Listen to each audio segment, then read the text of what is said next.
Hey guys, welcome to my channel success sequence.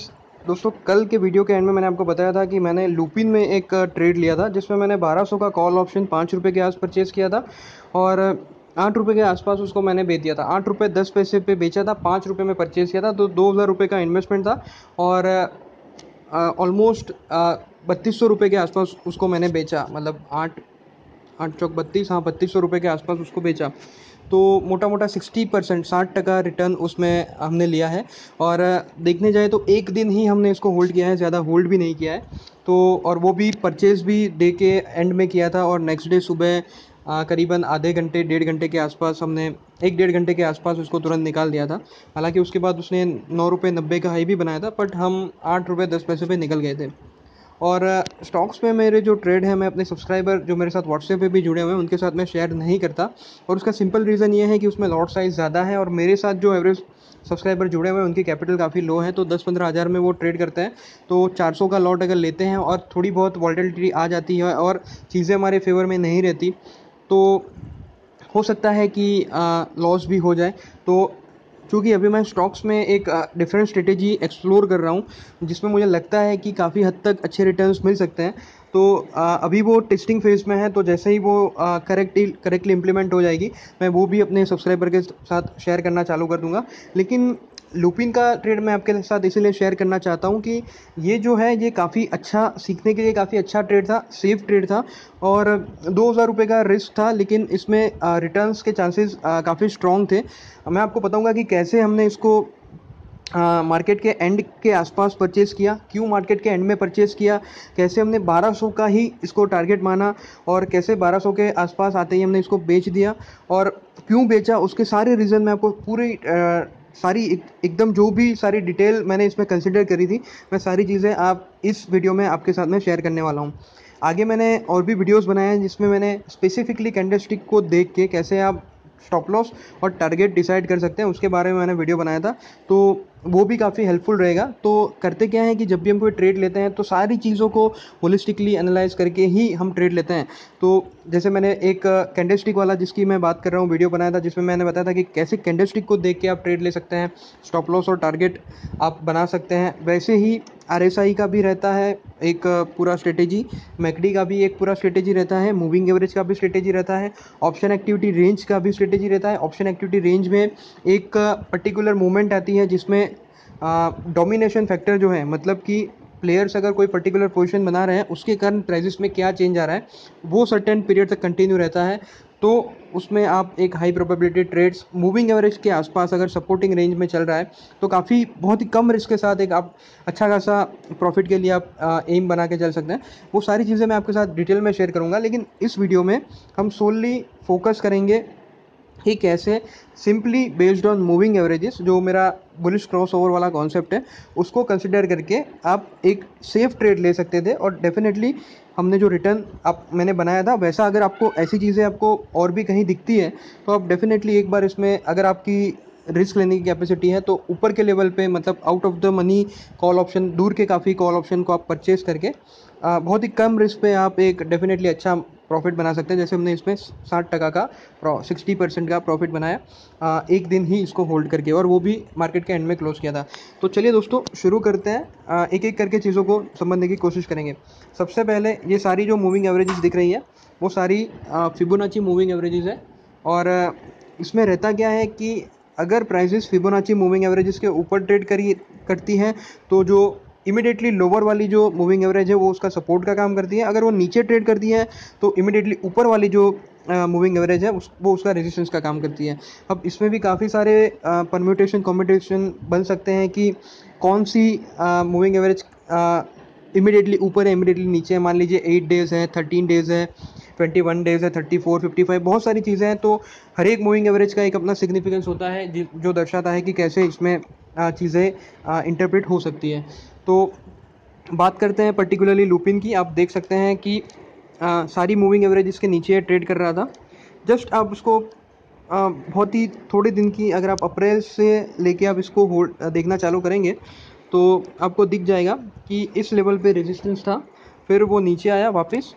Just second मैं थोड़ा इसको expand कर देता हूँ, तो आपको दिख जाएगा कि ऊपर वाली मूविंग एवरेज पे रेजिस्टेंस था, फिर वो नीचे आया, फिर वापस उसको इमीडिएटली नीचे वाली मूविंग एवरेज पे रेजिस्टेंस फील हुआ तो वो और नीचे आ गया। तो ये दर्शाता है कि फर्स्ट मूविंग एवरेज जो थी वो सपोर्ट के रेजिस्टेंस के तौर पे काम कर रही थी। तो अगर वो उसके ऊपर जाता तो वो सपोर्ट बन जाती, लेकिन वो उसके ऊपर नहीं जा पाया, फिर नीचे आया। तो आप देख सकते हैं कि नीचे, उसके नीचे आने के बाद इमीडिएटली जो उसके नीचे की मूविंग एवरेज थी, फर्स्ट ये वाली थी, देन ये वाली उसने रेजिस्टेंस का काम करने लगी। फिर यहाँ पे नीचे आया, आपको एक नीचे के लेवल पे जो सपोर्ट था वो आपको क्लियर कट दिख रहा है। तो ये सपोर्ट जब भी ब्रेक होता तो आप एक डेफिनेटली इसमें बेरिश मूव ले सकते थे। तो ये जो मैं बात कर रहा हूँ ये मेरा ट्रेड नहीं है, लेकिन जस्ट मैं आपको चीज़ों को कैसे मूविंग एवरेज जब एक फ्लो में चलती है तो उसको एनालाइज कैसे कर सकते हैं उसके बारे में बात कर रहा हूँ। तो मैं ये बोलना चाह रहा हूँ कि बेसिकली जैसे जैसे रेजिस्टेंस होल्ड करता जाता है, जो सपोर्ट है वो वीक होते जाते हैं। मतलब इस वाले लेवल पे ये वाला जो लेवल था ये रेजिस्टेंस था, फिर उसके मार्केट नीचे आया और ऊपर वाले जो सेकंड मूविंग एवरेज थी वो रेजिस्टेंस वैलिड होने लगा, फिर मार्केट नीचे आने लगा। फिर उसके थर्ड टाइम उसके नीचे वाली जो उसके भी नीचे वाली, मतलब ये और ये वाली जो मूविंग एवरेज थी वो रेजिस्टेंस हो गई। उसके बाद आप देख सकते हैं डेफिनेटली वो रेजिस्टेंस वापस कंफर्म हुआ।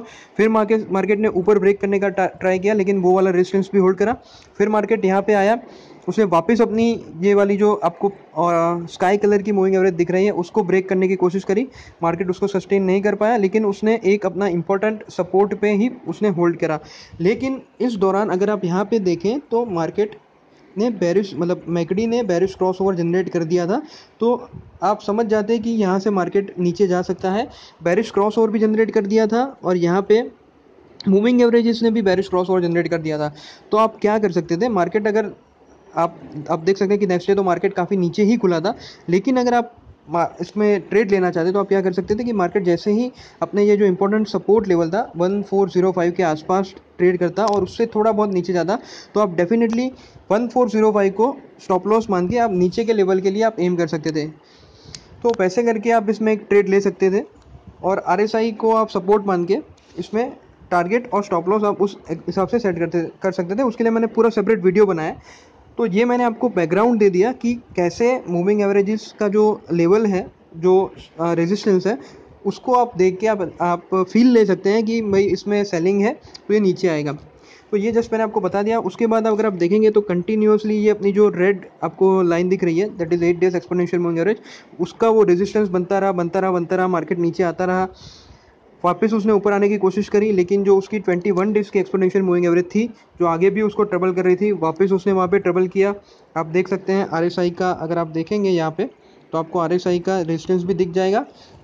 मूविंग एवरेज का तो रेजिस्टेंस आगे था ही, तो यहाँ पे भी आप इसको सेल कर सकते थे। मार्केट और नीचे आया, आप एक बार चाहते तो ये जो सपोर्ट लेवल है 1242 के टारगेट के लिए आप एम करके इसमें एक स्ट्रेटेजी बेरिश मूव आप बना सकते थे। वापस मार्केट नीचे आया, आपको यहाँ पे दिख रहा है, वापस मार्केट ऊपर गया। ऊपर जाते ही उसने फिर वापस से उसने जो अपनी 21 डेज़ के बाद जो 13 डेज़ की एक्सपोनेंशियल मूविंग एवरेज है उसको टेस्ट करा, उसको वो ब्रेक नहीं कर पाया। वापस मार्केट नीचे आया, फाइनली उसने वापस अपनी 21 डेज़ के एक्सपोनेंशियल मूविंग एवरेज को ब्रेक करने की कोशिश करी। लेकिन अगर आपने यहाँ पे देखा हो तो आपको दिख जाएगा कि यहाँ पे बेरिश क्रॉस ओवर बन गया था और आरएसआई का रेजिस्टेंस आप देखिए कितना ब्यूटीफुली आपको बता रहा है कि यहाँ से भी मार्केट नीचे जाएगा। तो यहाँ पे आरएसआई का रेजिस्टेंस था, बेरिश क्रॉस ओवर था, फेल्ड ब्रेकआउट था, मतलब कोशिश करी उसने ब्रेकआउट करने की, लेकिन ऊपर जाने की कोशिश करी लेकिन वो सस्टेन नहीं कर पाया। तो यहाँ से भी आप एक बेरिश ट्रेड ले सकते थे। यहाँ से भी ये नीचे आया, फाइनली यहाँ पे नीचे आया, यहाँ पे सपोर्ट लिया। अब यहाँ हमने जो ट्रेड लिया था वो इस लेवल पे लिया था, ये आपको जो रेड कैंडल दिख रही है उसमें हमने ट्रेड लिया था। अब मैं आपको बताना चाहूँगा क्यों इसमें ट्रेड लेना कम रिस्की था और प्रॉफिट के चांसेस ज़्यादा थे। दोस्तों अगर आप पीछे जाके देखेंगे यहाँ पे आपको बेरिश क्रॉस ओवर बनता दिख रहा था, यहाँ पे आप जाके देखेंगे ये वाला जो उसने ब्रेक करा था तब आपको ये बेरिश क्रॉस ओवर बनता यहाँ पे दिख रहा है। जस्ट आप क्रॉस ओवर को फॉलो करिए, यहाँ पे आप जाके देखिए, यहाँ पे आप जाके देखेंगे तो आपको दिख जाएगा कि जब ये ब्रेक करने की कोशिश कर रहा था 21 डेज़ के एक्सपोनेंशियल मूविंग एवरेज, तो आपको बेरिश क्रॉस ओवर मिला, नीचे आ गया। अब यहाँ पे देखिए दोस्तों, यहाँ पे जब उसने थोड़ी बहुत रेंज बाउंड एक्टिविटी रही तो अपने को एक सपोर्ट मिल गया, वो सपोर्ट था 1051। वो 1051 वाले सपोर्ट को उसने ब्रेक किया। तो जब मार्केट अपने सपोर्ट को ब्रेक करता है और उसके इमिडिएटली बाद उसमें लंबा सा आपको मूव मिलता है, तो वो सजेस्ट करता है कि मार्केट में नीचे के लेवल पे थोड़ी बहुत बाइंग है।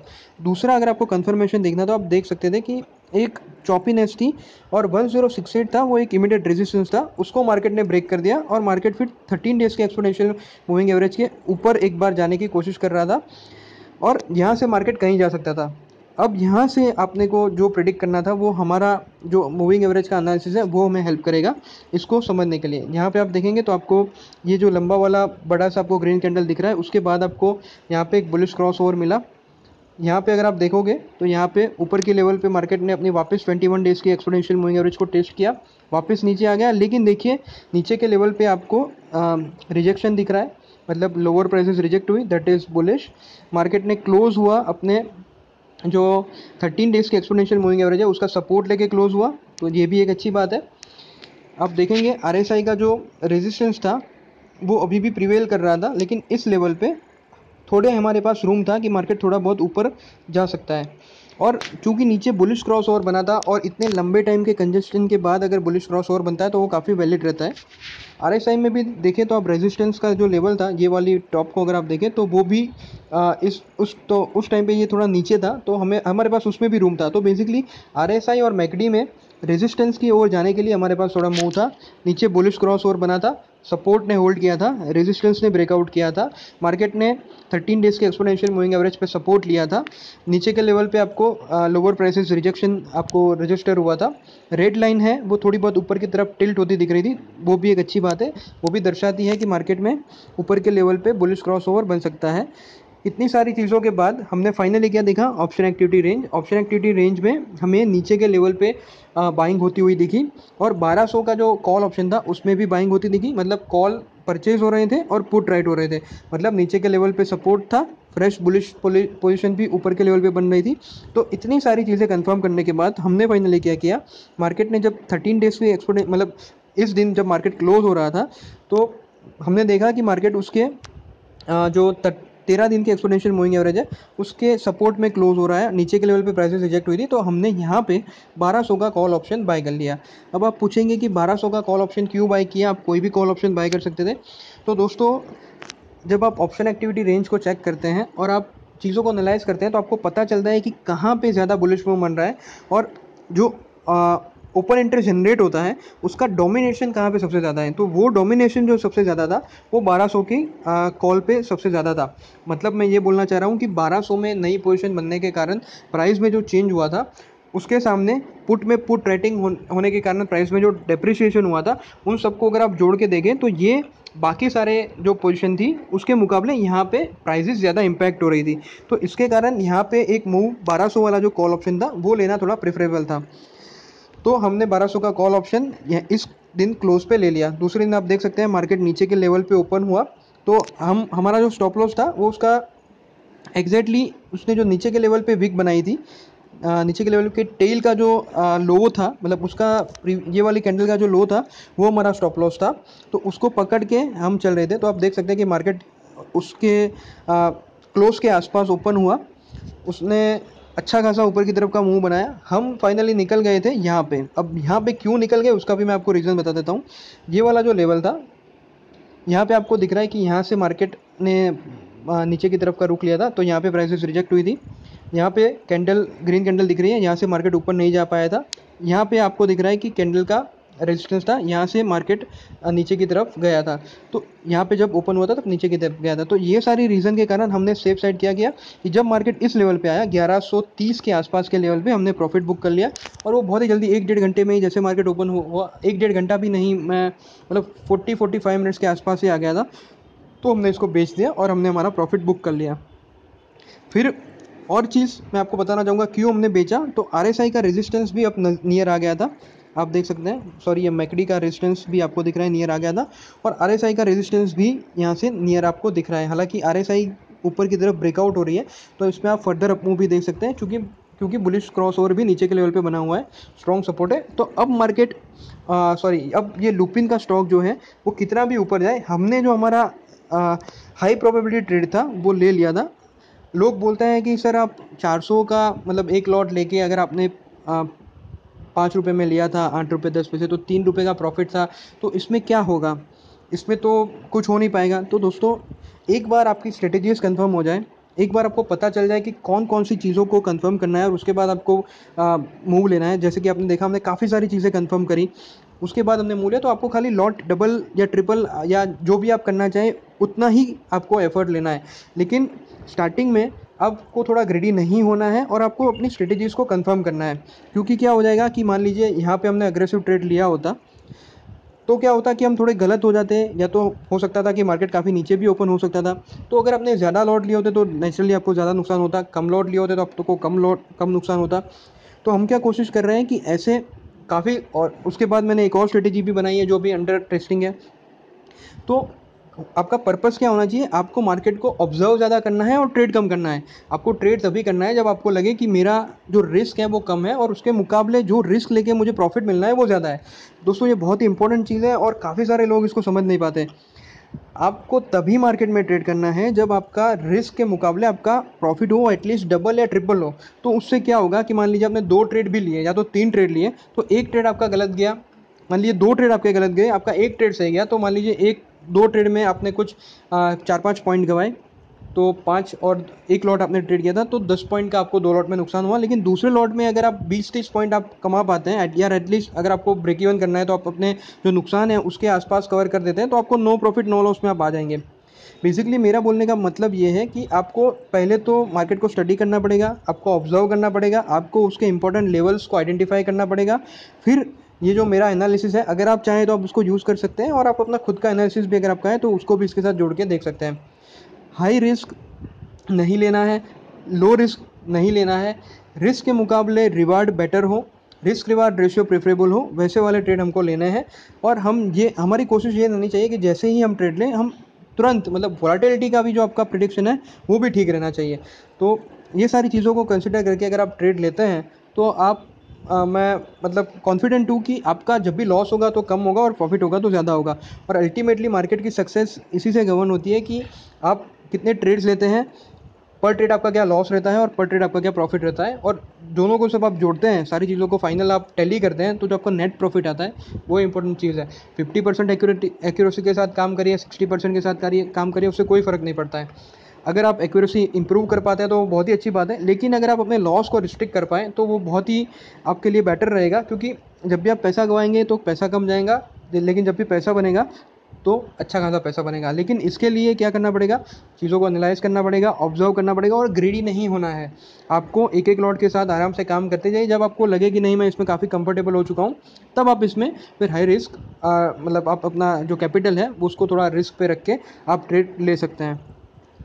तो मैं होप करता हूँ दोस्तों कि ये वाले वीडियो में मैंने जो आपको समझाने की कोशिश करी कि स्पेशली मूविंग एवरेजेस को कंसिडर करके कैसे आप मार्केट का स्टॉक का जो मूड है उसको एनालाइज कर सकते हैं, और उसके हिसाब से आप कैसे बहुत ही जल्दी प्रिडिक्ट कर सकते हैं कि सपोर्ट होल्ड करेंगे या नहीं, या रेजिस्टेंस प्रिवेल करेगा या नहीं। और फाइनली जब काफ़ी स्टॉक नीचे आ जाता है, तो जैसे लुपिन का स्टॉक काफ़ी नीचे आ गया था, तो उसमें फिर आपको एक बुलिश मूव बनता दिखता है, बुलिश क्रॉस ओवर बनता है, इंपॉर्टेंट सपोर्ट के आसपास वो ट्रेड करता है, ऑप्शन एक्टिविटी रेंज कंफर्म होती है, बहुत सारी चीज़ें जैसे मैंने आपको बताई वीडियो में, वो सारी चीज़ें देख के अगर आप इसमें एक ट्रेड लेते हैं और रिस्क अपना डिसाइड कर लीजिए कि इतने में मैं निकल जाऊंगा, और प्रॉफिट को आप ट्रेल करते जाइए, तो ऐसे करके आप काम करेंगे तो आपको डेफिनेटली सफलता मिलने के चांसेस थोड़े ज़्यादा रहेंगे।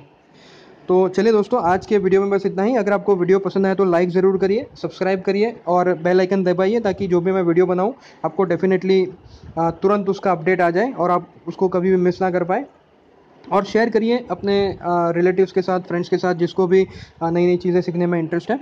और कमेंट ज़रूर करिए आपको कैसा लगा वीडियो, इसमें आपको क्या फर्दर आप इम्प्रूवमेंट चाहते हैं, या तो आप वीडियो की लेंथ के बारे में बताइए, वीडियो के कंटेंट के बारे में आपको कोई डाउट है तो वो बताइए। जो भी आपका, मतलब आपकी जो भी फीडबैक है, बट उसको शेयर करिए ताकि पता चले कि आपको क्या फील आ रही है। अगर आपको वीडियो पसंद नहीं आता तो बिल्कुल डिसलाइक बटन भी आप दबाइए बिंदास से, क्योंकि मेरा पर्पज़ ये है कि मुझे फीडबैक मिले, और मैं चाहता हूँ कि मैं अपने कंटेंट को और इम्प्रूव करता जाऊं, और मेरा एक्सप्लेनेशन है उसको भी मैं और बेटर करूं। तो उसके लिए भी अगर आप कुछ सजेस्ट करना चाहें तो वो भी आप कर सकते हैं। चलिए दोस्तों, आज के लिए बस इतना ही, मिलते हैं अगले वीडियो में। Thank you.